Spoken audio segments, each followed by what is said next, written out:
احمدہ و نصلی علی رسولہ الکریم، اما بعد، اعوذ باللہ من الشیطان الرجیم، بسم اللہ الرحمن الرحیم۔ درس ریاض الصالحین، حدیث نمبر 2، اخلاص کا بیان۔ قرآن پاک میں ارشاد باری تعالیٰ ہے، اور ان لوگوں کو تو یہی حکم ہوا کہ اللہ کی بندگی کریں، نرے اسی پر عقیدہ لاتے اور ایک طرف کے ہو کر، اور نماز قائم کریں اور زکوٰۃ دیں، اور یہ سیدھا دین ہے۔ قرآن پاک میں ایک اور جگہ اسی کو ذکر کیا گیا، اللہ کو ہرگز نہ ان کے گوشت پہنچتے ہیں نہ ان کے خون، ہاں تمہاری پرہیزگاری اس تک بارجاب ہوتی ہے۔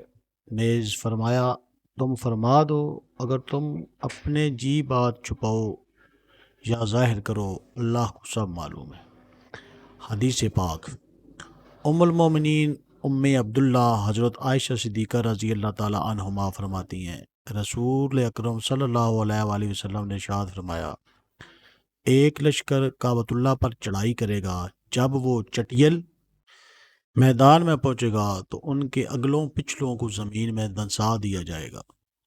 ام المومنین رضی اللہ تعالی عنہما فرماتی ہیں، میں نے عرض کیا، یا رسول اللہ صلی اللہ علیہ وآلہ وسلم، ان تمام کو کیسے دنسا دیا جائے گا، جبکہ ان میں سے بعض دکاندار ہوں گے اور کچھ ان میں سے نہیں ہوں گے؟